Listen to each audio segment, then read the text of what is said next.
Assalamualaikum warahmatullahi wabarakatuh. Salam sejahtera untuk kita semua. Perkenalkan, saya Taruni Andini Langodai, NRP 2202051. Saya seorang taruni yang berinstansi di AKPN Bahtera Yogyakarta. Tujuan saya membuat video kali ini ialah untuk mengikuti ujian akhir semester mata kuliah pengantar komputer yang diampu oleh Ibu dosen Ibu Ani Susilowati Eskom. Di video kali ini saya akan memaparkan materi dengan judul besar komputer. Yang pertama, saya akan mengartikan apa sih itu komputer. Komputer adalah sebuah alat elektronik yang berfungsi untuk mengolah data atau informasi, menyimpan data, dan memanipulasi data. Jenis-jenis komputer itu ada 4. Yang pertama ada PC, yang kedua ada desktop, yang ketiga ada laptop, dan yang keempat ada server. Komponen utama dalam komputer itu terbagi menjadi 3. Yang pertama ada hardware atau perangkat keras. Hardware atau perangkat keras adalah komponen dari komputer yang bisa dilihat secara fisik dan disentuh. Fungsi umum dari hardware yang pertama ialah menyimpan dan mengolah data atau informasi. Yang kedua ialah menerima input, dan yang ketiga ialah memberi output. Komponen yang kedua adalah software atau perangkat lunak.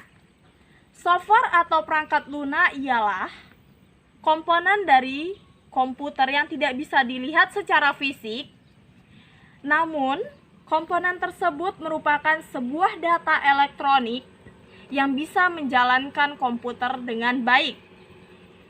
Fungsi dari software tersebut yang pertama, dapat menjalankan sistem komputer secara baik. Dan yang kedua, menjalankan hardware pada komputer. Komponen komputer yang ketiga yaitu brainware. Brainware adalah orang atau teknisi yang ahli dalam pemrograman komputer. Contoh-contoh brainware ialah teknisi, programmer, dan lain sebagainya. Fungsi umum dari brainware ialah untuk memperbaiki jaringan ataupun memperbaiki apa yang berhubungan dengan sistem komputer. Sebelum saya masuk ke materi komputer yang kedua, di sini saya akan menjelaskan dulu 4 macam alat pengolahan data. Yang pertama itu ada pengolahan data secara manual. Pengolahan data secara manual adalah peralatan yang sangat sederhana yang digerakkan menggunakan tangan manusia. Dan yang kedua adalah pengolahan data peralatan mekanik.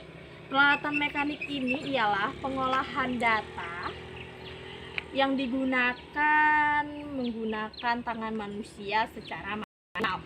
Dan yang ketiga adalah peralatan mekanik elektronik. Peralatan mekanik elektronik ini digunakan secara otomatis menggunakan mesin elektronik. Dan pengolahan data yang keempat itu kalkulator mekanik. Kalkulator mekanik itu kalkulator yang digunakan untuk berhitung penjumlahan, pengurangan, pembagian, dan perkalian. Baiklah, saya masuk ke tahap perkembangan sejarah komputer. Perkembangan sejarah komputer terbagi menjadi 2 tahap. Tahap yang pertama itu sebelum tahun 1940. Dan tahap kedua itu setelah tahun 1940. Saya akan menjelaskan tahap sebelum tahun 1940. Pada tahun 1940 itu pengolahan data itu terbagi menjadi 4. Yang pertama itu ialah abacus. Abacus itu berbentuk seperti sempoa yang kita katakan zaman sekarang. Biji-bijian yang terdapat dalam satu rak yang digunakan, cara penggunaannya bergeser ke kiri atau ke kanan. Itu berfungsi untuk penjumlahan dan pengurangan saja. Dan pengolahan data yang kedua itu ada roda numerik. Roda numerik dibagi terjadi menjadi 8 roda. 8 roda yang berfungsi untuk menghitung angka sampai 8 digit saja.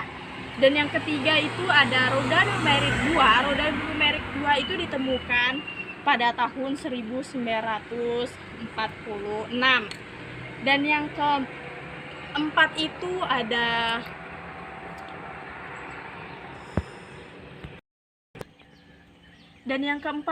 ada kalkulator elektronik. Kalkulator elektronik itu sebuah kalkulator yang digunakan untuk menghitung penjumlahan, pengurangan, perkalian, dan pembagian. Baiklah, saya masuk tahap yang kedua. Tahap kedua yaitu setelah tahun 1940. Pada tahun setelah 1940, komputer dibagi menjadi 5 generasi.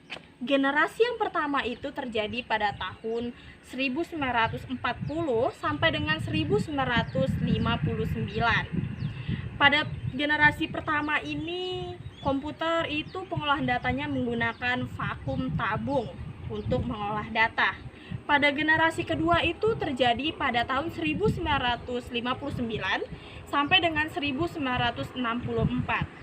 Pada tahun atau generasi ini pengolahan data itu menggunakan mesin transistor.